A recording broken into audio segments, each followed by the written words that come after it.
Saya persilakan kepada Ustaz Hamid. Assalamualaikum warahmatullahi wabarakatuh. Waalaikumsalam warahmatullahi wabarakatuh. Alhamdulillahilladzi ja'ala ta'limana ta'liman mubarakan fi tuli hayatina wa ja'alahu sababan li husnil khatimati fi akhir umrina. Wassalatu wassalamu ala Taha Muhammadin sayyidina wa ala alihi wa sahbihi ummul fudala'i wal kurama. يقول الله تعالى إنه من سليمان وإنه بسم الله الرحمن الرحيم ألا تعلوا علي وأتوني مسلمين الطائعين لأسماء الله تعالى أما بعد. Yang saya hormati pimpinan DKM Musholla Baitus Salam dan seluruh pegawai PSO Bea Cukai Tanjung Priuk, dan juga para hadirin ma'asyiral jamaah yang hadir pada kesempatan siang hari ini, yang semoga semuanya mendapatkan kemuliaan dari Allah Subhanahu wa taala. Puji sanjung serta syukur kita mari sama kita panjatkan kehadirat Ilahi Rabbul Ghafur atas ridha dan qudrat iradatnya. Siang hari ini kita dapat berkumpul kembali dalam ta'lim rutin kita setiap hari Kamis di Musholla Baitus Salam, dengan harapan semoga apa yang kita kerjakan, apa yang kita laksanakan dari mulai sholat zuhur berjamaah dilanjutkan dengan ta'lim rutin ini, semuanya akan tercatat sebagai bentuk amaliyah ibadah yang akan diganti dengan fadilah dan pahala yang berlipat-lipat ganda di dunia dan di akhirat. Amin ya rabbal alamin. Oleh karena itu, tanpa berpanjang kalam, mari sama kita awali dengan membaca Al-Quran surat Al-Fatihah agar apa yang kita laksanakan mendapatkan ridha dari Allah Subhanahu wa taala. على هذه النية وعلى كل نية صالحة وإلى حضرة النبي المصطفى رسول الله صلى الله عليه وسلم وعلى آله وأزواجه وذريته وآل بيته الكرام. ونخص خاصة لحضرة مؤلف هذا الكتاب السيد عبد الله بن حسين بن طاهر وعلى وسيد الشنواب بن عمر الجاوي وجميع مشايخنا وأستاذنا في الدين الأحياء وميدهم أن الله يعلي درجاتهم بالجنة ويعيد علينا من بركاتهم وأسرارهم وأنوارهم وعلومهم ونفحاتهم في الدين والدنيا الآخرة. وإلى حضرة النبي الفاتحة. بسم الله الرحمن الرحيم. الحمد لله رب العالمين الرحمن الرحيم مالك يوم الدين. إياك نعبد وإياك نستعين اهدنا الصراط المستقيم صراط الذين أنعمت عليهم غير المغضوب عليهم ولا الضالين. واغفر لي ولوالدي آمين. Semoga Allah ampuni dosa kita dan dosa kedua orang tua kita. Bismillahirrahmanirrahim. Faslun fi ba'di ma'asil al-sun wa haddil qadhifi wa kafaratil zihar.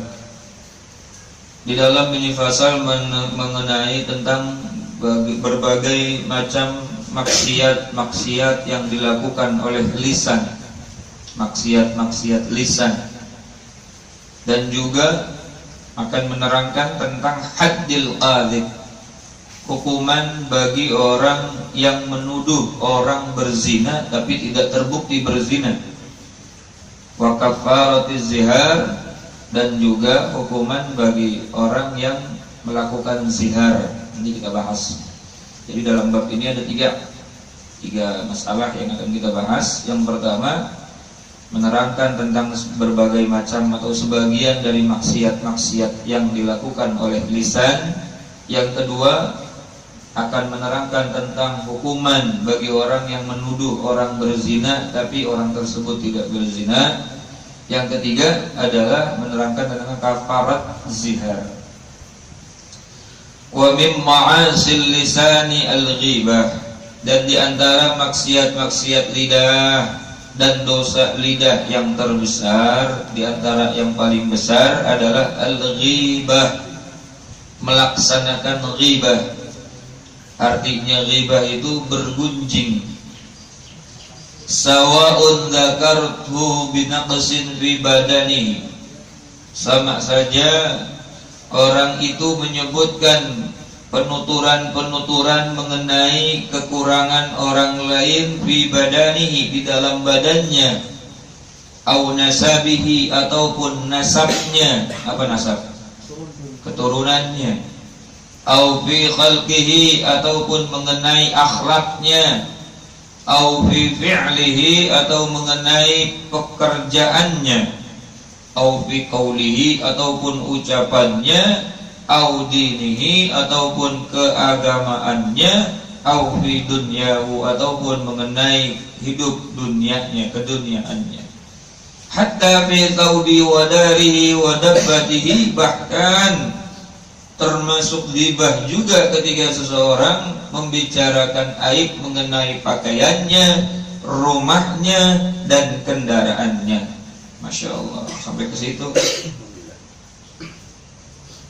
Wa in kana fihi, walaupun apa yang ada yang kita sebutkan dari berbagai macam kejelekan-kejelekan orang tersebut, fihi ay maujudun fihi, semuanya ada terbukti pada orang yang kita omongin. Artinya yang diomonginnya benar, ada terbukti. Kita ngomongin dari tubuhnya yang kurang bagus, nasabnya yang jelek, akhlaknya, pekerjaannya, ucapannya, ataupun cara dia beragama, ataupun mengenai dunianya, bahkan pakaiannya, rumahnya dan kendaraannya. Meskipun yang kita bicarakan itu semuanya terjadi dan terbukti di dalam orang tersebut, maka orang tersebut tetap dikatakan ghibah atau berbuat satu perbuatan dosa yang bernama ghibah. Liqaulihi sallallahu alaihi wasallam, karena sabda Nabi kita Muhammad sallallahu alaihi wasallam, "Iltabtum akhakum", kalian telah menggunjing saudara kalian, kalian telah berghibah kepada saudara kalian. Para sahabat kembali berkata kepada Rasulullah, "Ya Rasulullah, qulna ma fihi", wahai Rasul, kami mengatakan apa yang ada padanya. Artinya yang kami katakan semua itu terjadi dan terbukti ada padanya. Maka Rasulullah menjawab, "In qultum ma laysa fihi faqad bahattumuh", jika kalian mengatakan yang tidak ada padanya, maka sungguh kalian telah membuat kebohongan tentang dirinya alias fitnah. Jadi meskipun yang diomongin itu benar, yang diomongin itu terjadi pada orang tersebut, maka orang tersebut dikatakan berghibah. Maka jika sesuatu yang tidak terjadi kita omongin, yang tidak ada dalam orang yang kita omongin itu, maka bukan ghibah lagi namanya, melainkan naik derajat menjadi fitnah. Ini dosa paling besar yang pertama yang dilakukan oleh lisan adalah ghibah. Maka dalam hadis yang lain Rasulullah bersabda, "Atadruna 'anil muflis", tahukah kalian siapa orang-orang yang bangkrut? Maka ya Rasulullah menerangkan, orang yang bangkrut itu orang yang di dunianya banyak amalnya, banyak sholatnya, banyak zikirnya, banyak baca Qur'annya, banyak sedekahnya, tapi juga banyak ngegosipnya, banyak ngomongin orangnya, banyak bicara buruk tentang saudaranya. Maka pada saat nanti di akhirat, ketika Allah sudah memvonis dirinya masuk ke dalam surga karena banyaknya amal, di depan pintu surga dihadang oleh orang-orang yang pernah dighibahinya, dihadang oleh orang-orang yang pernah diomongin tentang perbuatan buruknya. Maka Allah mengizinkan orang yang pernah diomongin tadi, pernah dizalimi dengan lisannya, untuk mengambil pahala-pahala orang tersebut dan memberikan dosanya kepada orang tersebut. Pahalanya diambil, dosanya ditambah, karena dosa orang yang dighibahi itu diberikan kepada orang yang berghibah. Kan bangkrut tuh, capek-capek nyari pahala di dunia, habis diambil sama orang yang kita ghibahi, kita omongin. Ya Allah, itu kalau satu orang Pak, kalau satu kampung gimana? Habis dah. Ini kan kita kalau ngomongin orang nggak tanggung-tanggung. Itu orang Priuk ya gitu semua, maling semua. Nah, satu kampung kita orang Priuk maling semua. Itu padahal nggak semuanya. Iku wong pemalang yang ono kabeh iku. Misalnya gitu. Itu kan satu kampung menjadi minta pertanggungjawaban nanti di akhirat. Dan itu kata Rasulullah termasuk orang yang bangkrut, orang yang banyak amalnya tapi dia masih hobi membicarakan aib orang lain dan belum sempat minta maaf kepada orang lain. Pada saat dia meninggal dunia, banyak dosa yang dilakukan oleh lisannya maka dia akan habis pahalanya. Maka kata orang tua kita dulu ngomongnya benar tuh, nggak apa-apa lah saya diomongin, difitnah sama orang lain, hitung-hitung ngabisin dosa saya. Bener, hakikatnya dosa orang yang difitnah itu diambil sama orang yang memfitnah, diambil sama orang yang berghibah. Nauzubillah min dzalik. Kemudian yang kedua, dosa lisan adalah wan namimah. Apa itu namimah? Mengadu domba. Wa hiya naqlul qauli lil ifsadi, yaitu memindahkan omongan dari satu pihak ke pihak yang lain untuk membuat kekacauan. Namanya namimah, itu mengadu domba. Dia di sini ngomong A, di sana ngomong B, dipindah-pindah omongannya supaya si A dengan si B berantem, ngadu domba. Juga termasuk dosa yang sangat besar. Justru Rasulullah malah membolehkan kita berbohong dalam rangka untuk mendamaikan dua orang yang berselisih. Jahed lagi ribut sama Bakar, kita temennya Jahed, kita juga temennya Mang Bakar. Ngomong sama Mang Jahed, Jahed, kemana si Bakar? Gak pernah kelihatan, biasanya sama ente ngopi bareng, di kapal curhat bareng.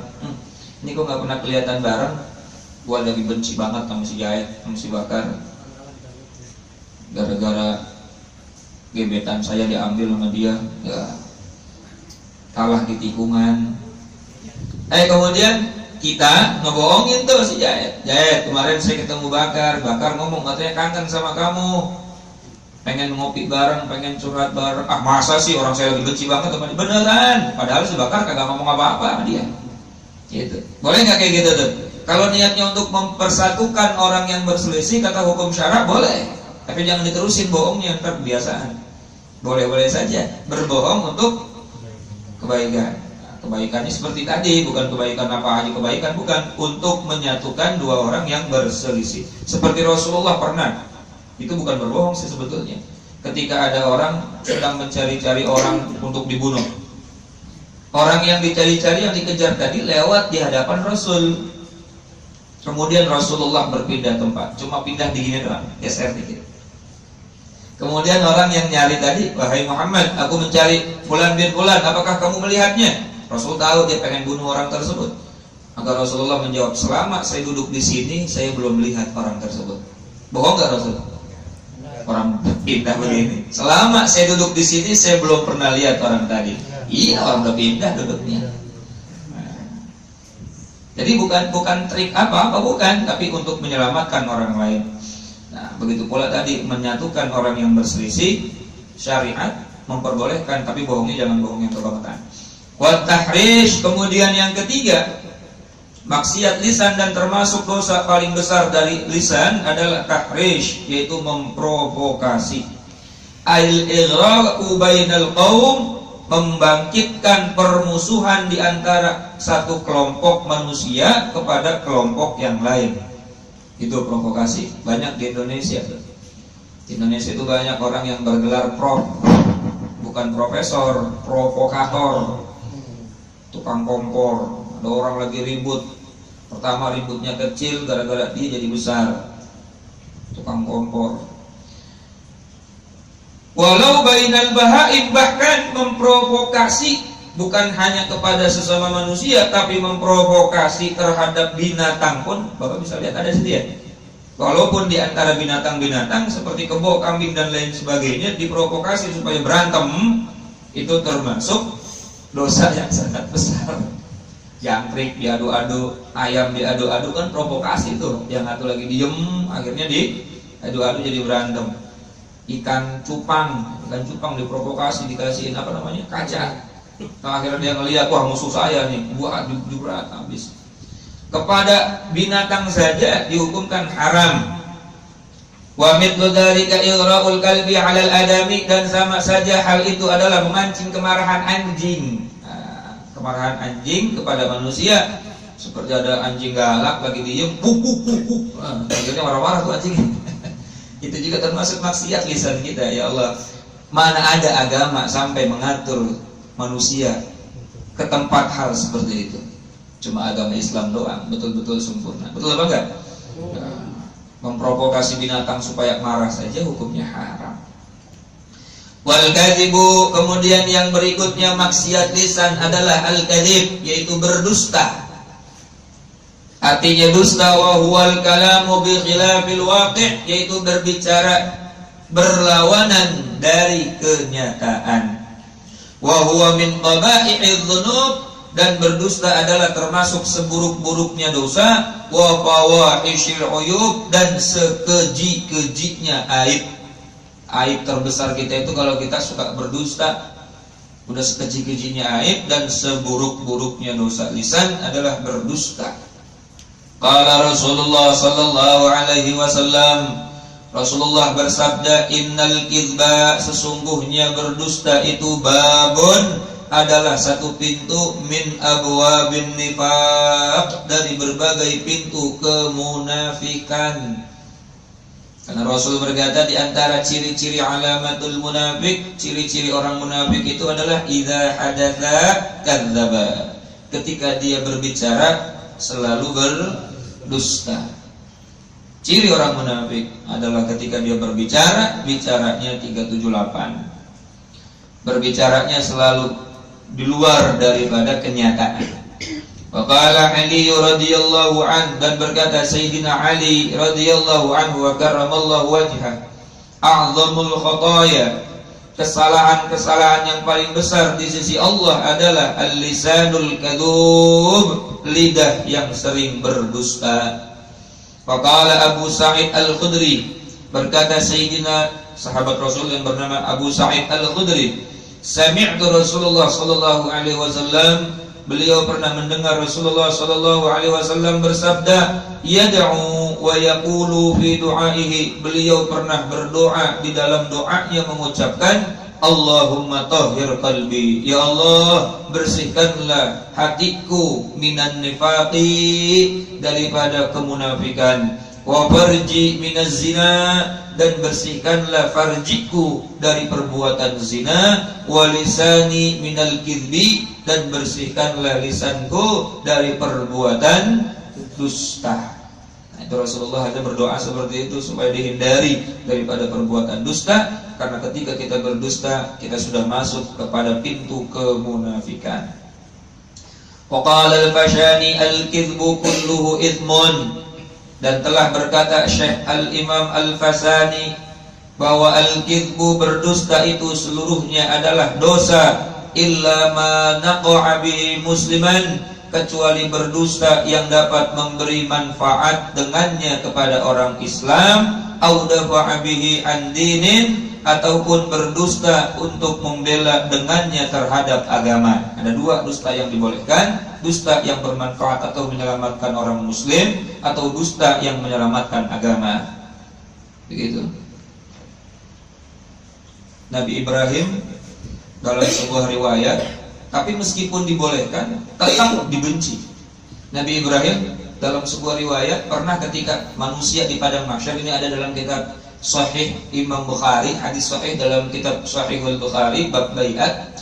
Nabi Ibrahim pernah didatangi oleh manusia di padang mahsyar. Manusia datang, nanti kita dibangkit dari padang mahsyar, datang ke Nabi Adam. Nabi Adam gak bisa kasih kita syafaat. Datang kepada Nabi Nuh gak bisa kita kasih syafaat. Sampai akhirnya Nabi Nuh menyuruh kita datang ke Nabi Ibrahim. Kata Nabi Ibrahim, aku juga tidak bisa memberikan syafaat kepada kalian, sebab aku dalam hidup pernah berdusta 3 kali. Pernah berdusta 3 kali. Yang pertama, aku berdusta pada saat Raja Namrud mengajak aku untuk berburu. Lalu dalam Al-Quran diterangkan oleh Allah dalam Al-Quran, faqala inni saqim, lalu aku menjawab ajakan Raja Namrud untuk berburu. Aku berkata kepada Raja Namrud, aku dalam keadaan sakit. Padahal Nabi Ibrahim tidak sakit. Dusta Nabi Ibrahim. Tapi dustanya ada tujuan bagus. Apa? Ingin menghancurkan berhalanya Raja Namrud. Pada saat Raja Namrud dan pengikutnya berburu, Nabi Ibrahim datang ke tempat sesembahan Raja Namrud dan menghancurkan seluruh sesembahan Raja Namrud. Lalu pada saat dihancurkan seluruh sesembahan Raja Namrud, cuma satu yang disisakan, yaitu berhala yang paling besar. Lalu kampaknya ditaruh di lehernya berhala tersebut. Setelah Raja Namrud pulang, daripada perburuannya. Beliau bertanya kepada kaumnya yang tinggal di kota tersebut, siapa yang menghancurkan berhala-berhala ini? Maka ada yang melihat Ibrahim, wahai Raja Namrud, yang menghancurkan semuanya. Maka Nabi Ibrahim dipanggil dan disidang, apakah engkau menghancurkan seluruh berhala ini? Nabi Ibrahim menjawab, kagak. Bal fa'alahu kabiruhum hadza. Dalam Al-Quran diterangkan, bahkan yang mengerjakan atau yang melakukan ini semua adalah berhala kamu yang paling besar. Bohong lagi Nabi Ibrahim, betul nggak? Padahal bohongnya benar apa nggak tuh kira-kira? Benar apa enggak? Benar. Yang pertama diajak berburu nggak mau, alasannya sakit, tapi ingin menghancurkan kebatilan, menghancurkan berhala. Kalau kita diajak ngaji nggak mau, alasannya sakit. Ngaji yuk, sakit. Yang kedua, pas pada saat menghancurkan berhala, beliau mengatakan yang menghancurkan itu yang paling besar. Nah, ketika ditanya seperti itu, Raja Namrud marah. Mana bisa yang namanya patung-patung ini bisa membuat sesuatu yang menghancurkan satu sama lain? Kata Nabi Ibrahim, nah kalau tahu kenapa disembah? Kalau nih patung nggak bisa membuat manfaat dan madarat, kenapa disembah? Terpojok Raja Namrud mendengar kalimat tersebut, akhirnya Nabi Ibrahim dibakar. Dalam tafsir dikatakan tidak ada api unggun yang paling besar kecuali api unggun yang dipersiapkan untuk membakar Nabi Ibrahim. Tapi Allah punya kuasa. Allah perintahkan api, qulna ya naru kuni bardan wa salaman ala Ibrahim. Wahai api, jadilah kau dingin dan selamatkanlah Nabi Ibrahim. Sampai habisnya itu kayu bakar, Nabi Ibrahim keluar dari api dalam keadaan selamat. Jangankan badannya, rambutnya pun tidak terbakar. Yang ketiga, Nabi Ibrahim pernah berdusta pada saat beliau memasuki satu wilayah kerajaan yang rajanya ini demen banget ngambil saudara-saudara yang dibawa, saudara perempuan yang dibawa oleh orang tersebut. Ngambil istri-istri dari orang yang datang ke tempat tersebut. Maka Nabi Ibrahim ditanya, siapa ini? Nabi Ibrahim menjawab, ini adalah saudara perempuanku. Padahal yang dibawa adalah istrinya. Tapi Nabi Ibrahim menjawab, ini adalah saudara perempuanku. Karena tahu nih, raja kalau ditanya ini siapa? Istri saya, maka diambil oleh raja. Tapi karena dia katakan saudari perempuanku, tidak diapa-apain sama raja. 3 kali Nabi Ibrahim berdusta, dan dustanya secara syariat diperbolehkan karena menyelamatkan diri dari kezaliman, lalu menyelamatkan agama daripada kebatilan. Tapi karena sebab itu Nabi Ibrahim tidak bisa memberikan syafaat kepada manusia. Kalau 3 perkara tadi yang dibolehkan oleh Allah saja tidak bisa membuat kita mendapatkan manfaat, Nabi Ibrahim tidak mendapatkan manfaat syafaat untuk memberikan syafaat kepada manusia. Lalu bagaimana kita yang tiap hari berdusta? Apalagi yang punya pacar 2, mau dusta mulu. Dimana lagi kerja, padahal lagi SMS-an. Biasanya kalau orang punya pacar 2, punya bini 2, bohong itu pasti jadi 8 tiap hari itu. Apalagi punya bini 4, aduh ujung-ujungnya tidur di masjid. Di sana ditolak, di sini ditolak, di situ ditolak, akhirnya tidurnya di masjid. Gak dikasih pintu. Wal yaminul kadhibah. Kemudian dosa yang berikutnya yang besar yang dilakukan oleh lisan adalah al yaminul kadhibah, sumpah yang berdusta atau sumpah dusta. Di qaulihi sallallahu alaihi wasallam, karena Rasulullah pernah bersabda, inna tujarahumul fujjar, sesungguhnya para pedagang itu semuanya durjana. Nih kalau kita baca hadis kemudian cuma satu kalimat-kalimat aja yang kita baca, waduh bakalan jadi orang ekstrim nih. Sesungguhnya pedagang semuanya durjana, ini hadisnya sahih. Padahal Rasulullah, lihat asbabul wurudnya. Ketika Rasulullah melihat ada seorang pedagang, 2 orang pedagang sedang melakukan transaksi yang dua-duanya bersumpah atas nama Allah, maka Rasulullah menunjuk orang tersebut, sesungguhnya pedagang itu semuanya durjana. Dia maksudnya, bukan orang lain. Nah ini hadis, harus tahu betul-betul asbabul wurudnya. Nah ketika Rasulullah berucap seperti itu, pada sahabat bertanya, faqila ya Rasulullah, wahai Rasul, alaysa qad halallahu tijarah, bukankah Allah telah menghalalkan perdagangan? Lalu mengapa engkau mengatakan semua pedagang durjana? Maka Rasulullah menjawab, qala na'am, betul Allah menghalalkan perdagangan, walakinnahum yahlifuna fayasimuna wa yuhadditsuna fayakdzibun. Akan tetapi mereka bersumpah, lalu mereka berdosa, dan mereka berbicara, lalu mereka berdusta. Itu yang dimaksud pedagang durjana, bukan semua pedagang. Ketika pedagang itu bersumpah dengan dusta, berkata dengan dusta, bersaksi dengan dusta, maka mereka durjana. Nggak dapat pak, modalnya aja kagak segitu. Ini asli, makanya KW3 ya.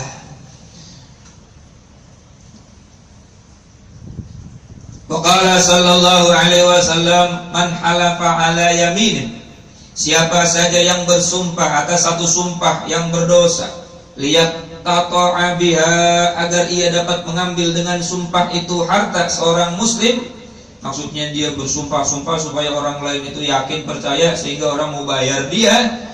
Laqiyallahu azza wa jalla wa huwa alaihi ghadbanun, maka nanti pada hari kiamat dia akan datang menghadap kepada Allah dan Allah akan marah besar kepadanya. Nauzubillah min dzalik. Jadi sumpah palsu juga hukumnya haram. Termasuk sumpah palsu dalam kampanye, demi Allah, wallahi, apalagi udah disumpah pakai Al-Qur'an, demi Allah saya bersumpah. Dah, terserah dah. Wa alfadzul qadhafi, kemudian dengan ucapan-ucapan penuduhan berzina. Nah, setelah 3 tadi kalimat yang tadi itu, diantara maksiat lisan yang paling besar ghibah, kemudian fitnah, lalu namimah, terus apa lagi? Berdusta dan sumpah palsu. Kemudian yang berikutnya, wa alfadzul qadhafi, ucapan-ucapan dengan menuduh orang berzina. Wahia ay alfadzul qadhafi katsiratun, dan adapun ucapan-ucapan penuduhan zina itu terlalu banyak. Di antaranya ulama mendefinisikan penuduhan zina itu dengan 3. Yang pertama sarih, menuduh orang berzina dengan ucapan yang sarih. Sarih itu apa? Jelas. Wa kinayah, ada orang nuduh zina gak dengan jelas tapi dengan sindiran, dengan kiasan. Wa ta'ridun, dan yang ketiga menuduh orang berzina dengan sindiran. Fasarih kaqaulil rajul, adapun ucapan yang jelas seperti ucapan seorang kepada laki-laki kepada seorang wanita, kamu telah berzina, langsung tuh kudu poin, namanya sarih. Wal kinayah kaqauli zanat bil hamzah, kalau kinayah kiasan, seperti orang menuduh orang berzina dengan ucapan kamu telah mendaki gunung yang sangat enak. Nah, itu namanya kiasan tuh. Lu baru pulang habis dari mana? Habis daki gunung yang enak ya. Gitu. Itu namanya kiasan. Enggak menuduh secara langsung tapi dengan bahasa-bahasa kiasan. Sama aja padahal mah. Wa ta'rid, ataupun yang ketiga dengan ucapan sindiran, kaqaulil ghairi bi khusumatin, seperti seseorang berucap kepada orang lain, hai anak halal, sementara aku bukanlah seorang pezina, gitu. Gua mah bukan anak haram, gua mah emang dia, misalnya. Itu dengan bahasa-bahasa sindiran. Itu pun termasuk daripada penuduh atau tuduhan-tuduhan kepada orang yang berzina. Jadi tuduhan zina itu ada 3. Ada yang tuduh poin, ada yang dengan bercandaan tapi dengan kiasan, ada yang dengan sindiran-sindiran maut. Hasiluha, kesimpulannya adalah kullu kalimatin tansibu insanan aw wahidan min qarabati, setiap kata-kata yang dihubungkan kepada seseorang atau kepada salah seorang dari kerabatnya, ila zina, kepada perbuatan berzina, fahiya qadhabu, maka perbuatan itu adalah perbuatan penuduhan zina, baik kepada orang yang diomongin secara langsung ataupun kepada kerabatnya, sahabatnya, dan saudara-saudaranya. Imma sarihan mutlaqan, ada kalanya secara gamblang lagi secara mutlak, au kinayatan biniyatin, ataupun secara kiasan dengan berniat. Kalau secara mutlak, secara langsung gamblang to the point, orang tersebut tidak harus dengan niat. Namanya orang nuduh zina dengan terang-terangan, gak usah pakai niat, udah mutlak dia seorang yang menuduh orang lain berzina. Tapi kalau dengan kiasan, kata ulama, kiasan tersebut bisa menjadi statusnya sebagai tuduhan kalau kiasan atau sindiran itu diniatkan oleh orang yang nias dan yang nyindir. Kira-kira paham nggak? Ada orang lagi bercanda nih, Pada saat bercanda, oh dia mau tiap hari naikin gunung enak, misalnya gitu. Tapi nggak ada di dalam hatinya niat menuduh dia. Maka sebagian ulama mengatakan hal itu hanya dosa lisan saja, tidak sampai mendapatkan status seorang yang menuduh berzina. Tapi kalau ngomong begitu diniatin bahwa saya nyindir dia, bahwa saya mengkiaskan bahwa dia berzina, maka kalau diniatkan menjadilah orang tersebut sebagai al-qadhibu, orang yang menuduh orang lain berzina. Lalu bagaimana hukumannya?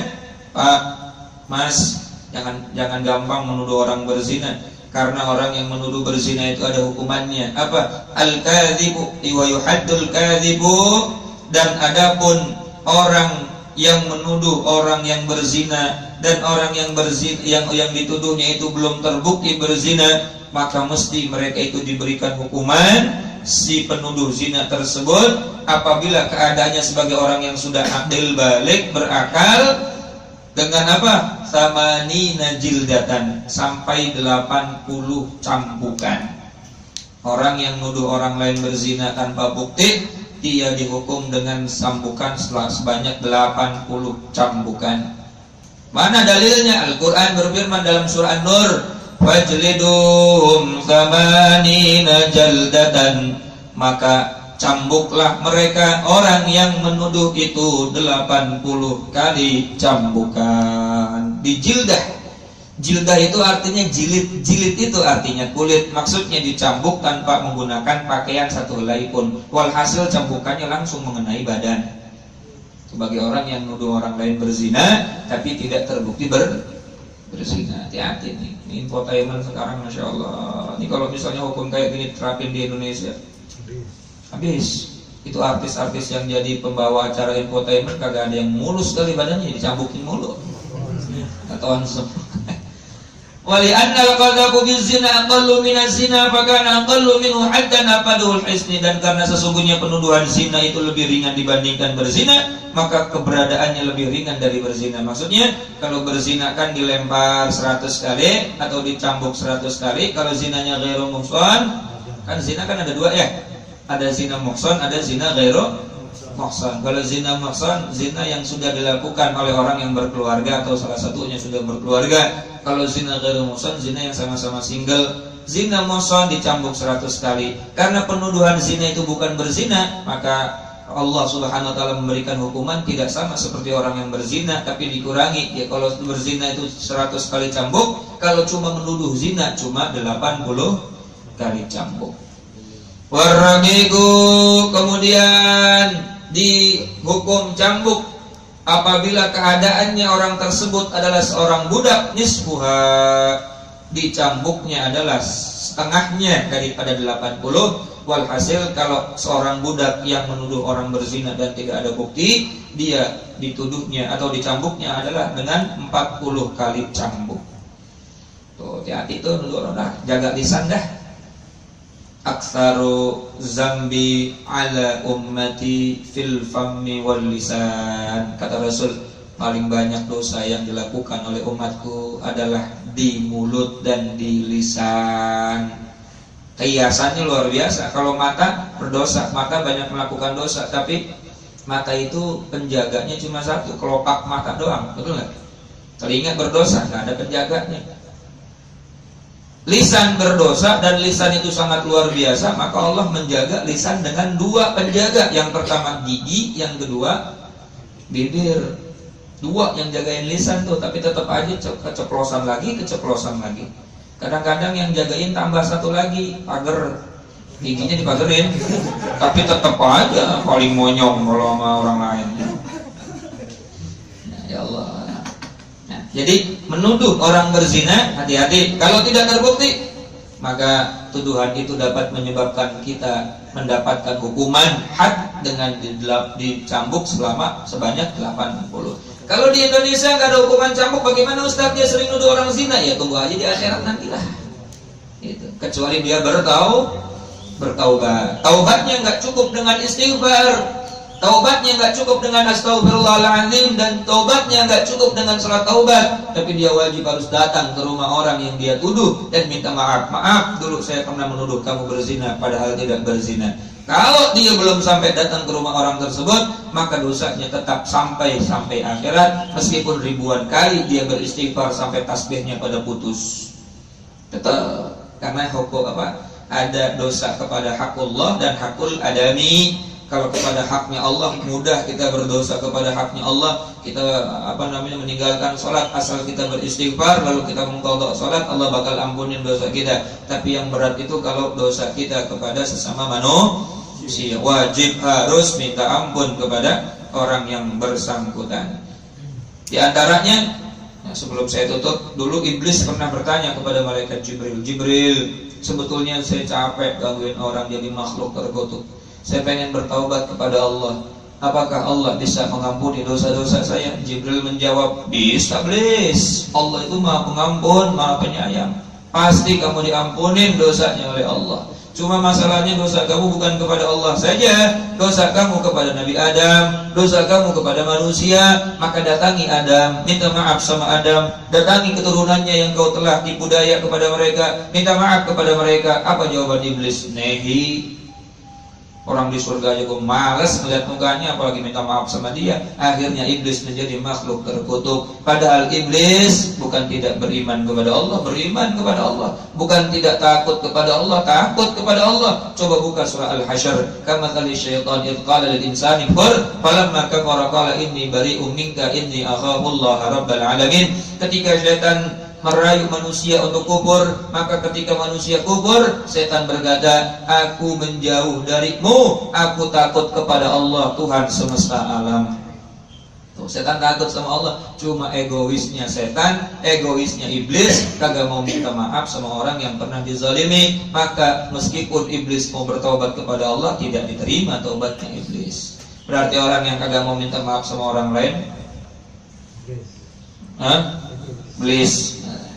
Wa minha, dan diantara maksiat-maksiat lisan yang lain adalah sabbus sahabah, mencaci maki para sahabat Nabi. Ahlus sunnah wal jamaah mengharamkan mencaci maki para sahabat, bahkan bisa menyebabkan orang tersebut kufur dan murtad. Ketika orang-orang yang disucikan oleh Allah dicaci maki, seperti Sayyidina Abu Bakar Siddiq, Sayyidina Umar bin Khattab, Sayyidina Uthman bin Affan, juga Sayyidina Ali bin Abi Thalib, sebagaimana yang dilakukan oleh kaum Syiah yang mereka hanya mensucikan Ali bin Abi Thalib, tapi mereka menghancurkan atau mencaci maki para sahabat yang lain. Insyaallah bahasan ini akan kita bahas di minggu yang akan datang, tentang bagaimana dosanya mencaci maki para sahabat Rasulullah SAW. Sampai sini taklim kita. Ada pertanyaan sebelum ditutup? Silakan. Baik, dipersilakan kepada para jamaah. Kalau ada pertanyaan di luar tema juga boleh, dipersilakan.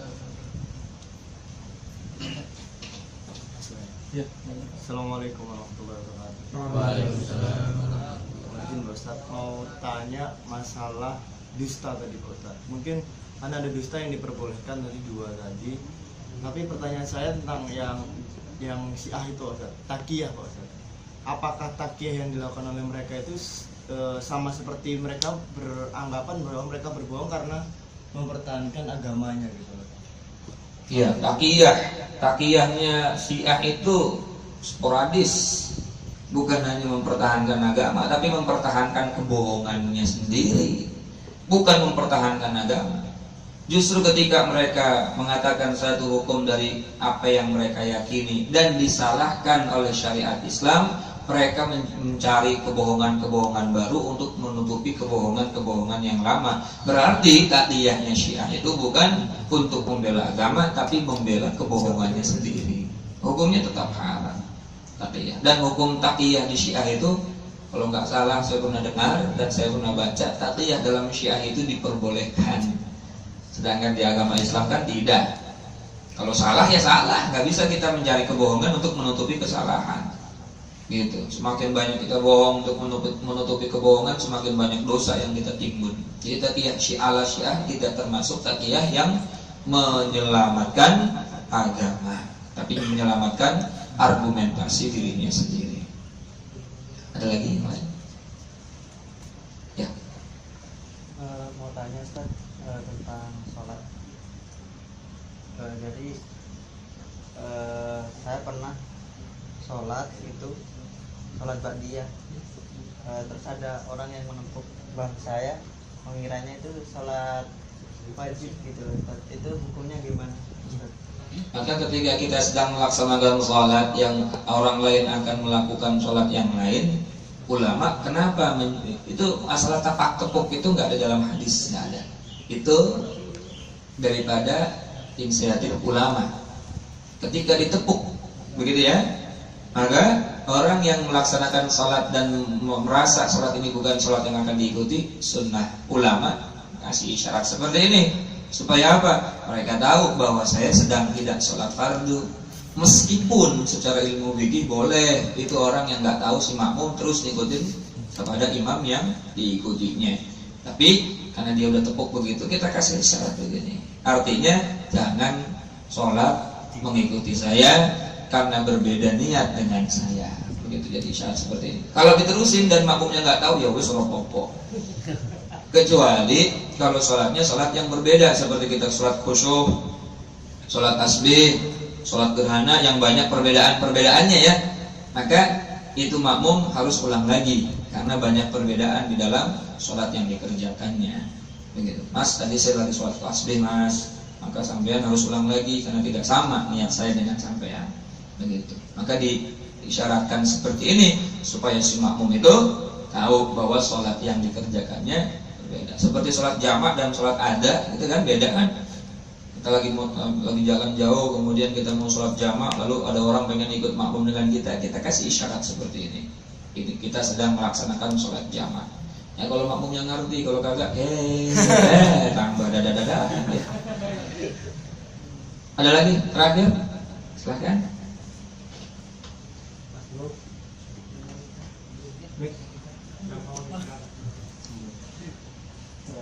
Iya, mau tanya. Kalau tadi kan dikatakan kalau Nabi Ibrahim tidak bisa memberikan syafaat karena berbohong dosa. Dulu saya pernah ikut kajian kalau nggak salah itu katanya kalau orang mati syahid itu bisa memberikan syafaat. Itu apa berarti? Saya belum teruskan itu ceritanya. Nabi Ibrahim belum bisa memberikan syafaat karena berdustanya 3 kali dalam hidupnya. Inni qad kadzdzaba fid dini thalath. Aku telah berdusta 3 kali dalam agama. Setelah itu Nabi Ibrahim tidak bisa memberikan syafaat secara umum kepada manusia.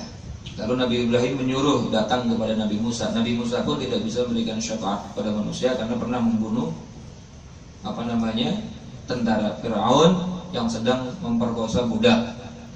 Kemudian Nabi Musa menyuruh datang ke Nabi Isa. Nabi Isa pun tidak bisa memberikan syafaat karena Nabi Isa malu dianggap sebagai anak Tuhan.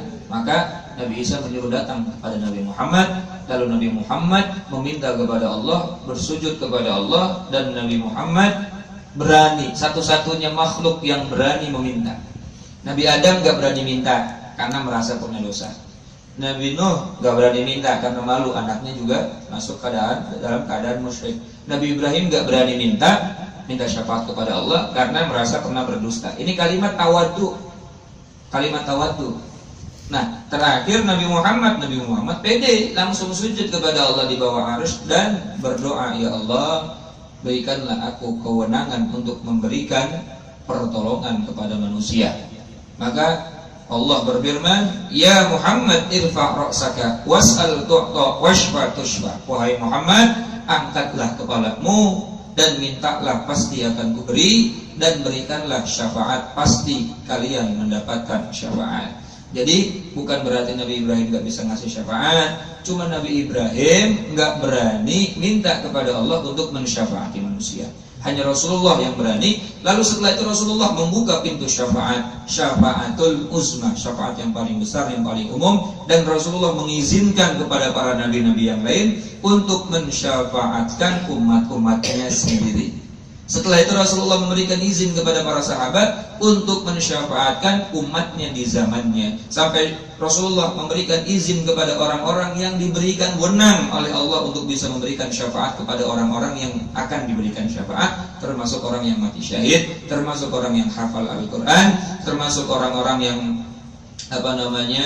alim-alim ulama yang memiliki santri dan lain sebagainya. Itu melalui syafaatnya Rasulullah terlebih dahulu, kan Rasulullah sudah meminta, lalu Rasulullah memberikan izin kepada orang-orang tersebut untuk memberikan syafaat kepada orang-orang lain. Seperti itu. Jadi Nabi Ibrahim pun nanti akhirnya memberikan syafaat, tapi asalnya adalah dari Rasulullah. Maka sahibu syafaatil uzma, yang memiliki pintu atau kunci syafaatul uzma, syafaat yang besar, adalah Rasulullah. Setelah itu semuanya baru bisa memberikan syafaat, memberikan pertolongan kepada masing-masing orang lain.